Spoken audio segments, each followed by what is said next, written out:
Welcome back to my channel. If you haven't already, definitely hit that subscribe button, hit that like button, and also hit that notification bell so you can see when my videos are coming out. What I want to talk about today is LeBron James' Space Jam mural was destroyed in his hometown.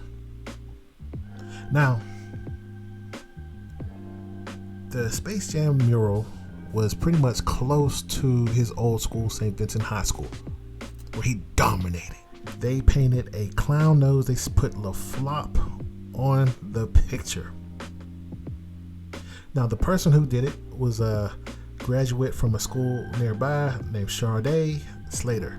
She's 24 years old from Kent State University of Art. Now, like I said, the school is close to I Promise School and different things like that, which shout out to LeBron. He got a school to help at-risk students around that area. Now, my question is why it was done.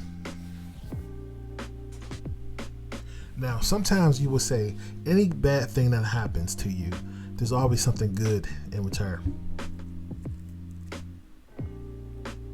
Now, Chardae, it may be a bad thing that it was vandalized. However, now people know her name. That's a good thing. Now, Chardae went to the police where they don't know who did it. They didn't. There was no witnesses. There was a business right there. She goes to the business to see if they had a video showing who vandalized this mural. The employee said the cameras didn't work. Now, we can say whatever we want. We don't have any evidence. Some people could say, well, you know, that is an act of racism. We don't know. But I will say, why do most people dislike LeBron James? Now, I got into it verbally via Facebook with a few of my peers, and they put out this picture right here of all his accomplishments of LeBron James. This is why people's mad at LeBron, which is so much blasphemy. I'm gonna need Lil Boosie to help me out right here. Come on now, dog. Come on, man. Come on now, dog. Come on, man. Come on, man. Come on, Vlad. Now, it's not his stats and his accomplishments why people don't like him. It's the stance he took with more than the athlete, hanging around the Democrats such as Hillary Clinton, Obama. It's his ties to the Democratic Party. Trust me. Now, we can go back, because you can say, no, that's not true. Let's look at the athletes that was African American that people love. If you look at NBA, Magic Johnson is well loved. He's one of the first businessmen that was successful after basketball. I ain't gonna say the only, but he was very successful after basketball. People loved him in the 80s and the 90s, even after he contracted the HIV virus. Michael Jordan's another one. People love Michael Jordan. They wanna be like Mike. Michael Jordan is the reason why all these NBA players are making so much money. The first one to accumulate $1 billion in earnings. Yes, it took LeBron quicker, but the door was open. Now, ask the question, if LeBron would have stayed in Cleveland, would he be hated like this? No. Yes, it's his right to do whatever he wants to do with his career. But there's no solutions in life. There's only trade-offs. There's no solutions. You're trading something for another. LeBron's so-called solution to win a championship was to go to Miami. The trade-off was he's leaving his fanatics in Cleveland. He left them people high and dry. They burnt his jerseys. They called him traitors. That's what happens when you deal with fanatics. The definition of a fanatic: a person filled with excessive and single-minded zeal, especially for extreme religion or politics, etc. The fanatics there turned on him because they felt abandoned. That's why he was so miserable the first year in Miami, because he know that he hurt a lot of people that was counting on him. Now me, I would not want that much pressure. But he's the king, right? King James. He leaves there. And also, he started the era of super teams. Yes, he did. He did as a player. You can call it what you want.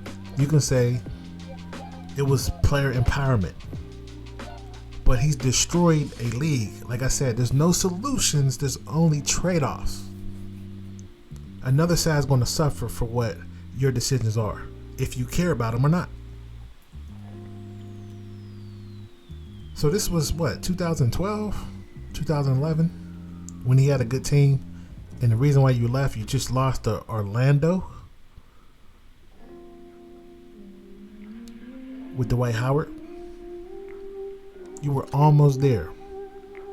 But you talked about this. People don't understand this. He talked about building a super team in 2006.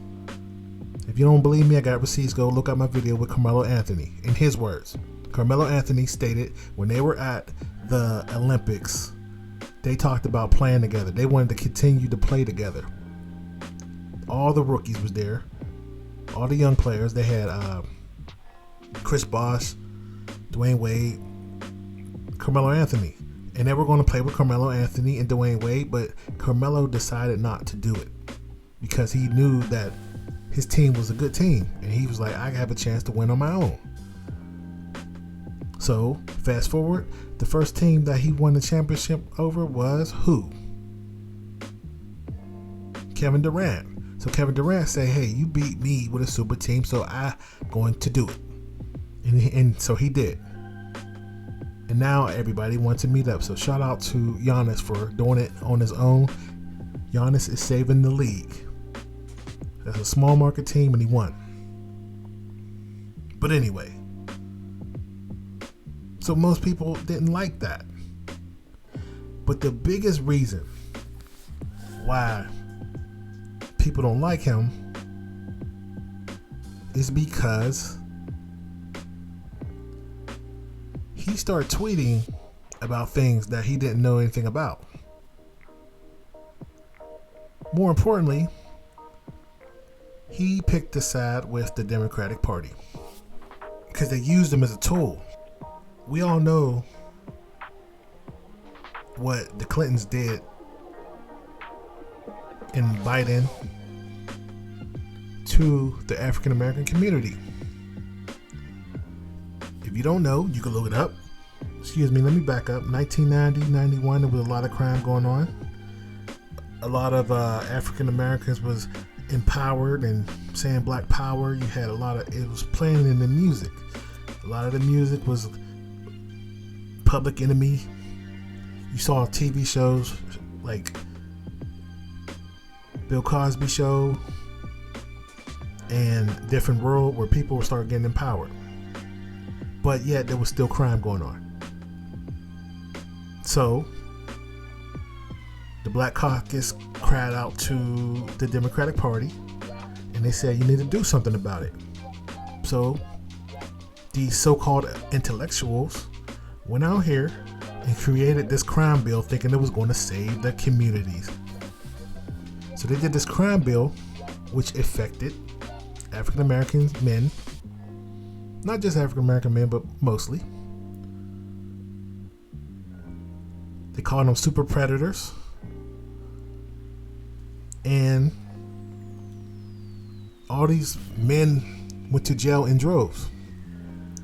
20-something odd years later, LeBron James is behind this person who basically did genocide for the African American communities. LeBron James was around this political group who locked up a lot of African American men, and they picked a side. So a lot of people didn't like him for that. Also, you alienated your fans because you had Republican fans too. You had white fans too.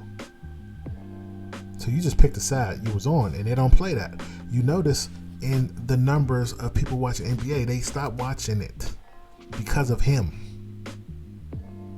Why is it that white people love Giannis, love Magic, love Michael, but they don't love him?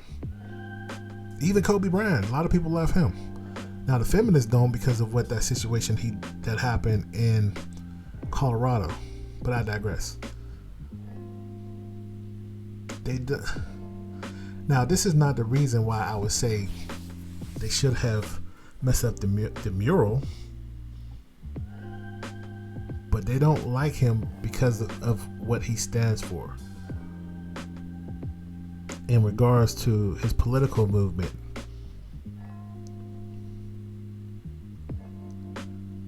And it's no different than African Americans that was behind Trump. They don't care what you were doing. They're like, why are you with him? People couldn't stand Kanye West saying he was mentally off because he was affiliated with Trump. So this is no different. There are statues all across the United States with African Americans, and it's not being vandalized. Michael Jordan has one right in front of the stadium in Chicago. Shaq, Magic has one. Roberto Clemente has one in Pittsburgh. No one is burning Michael Jordan shoes.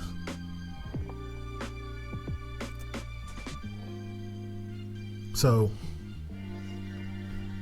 like I said, LeBron is doing a good job when it comes to helping people, but it's the side that he chose that people are upset at, and he alienated his fans, his fanatics.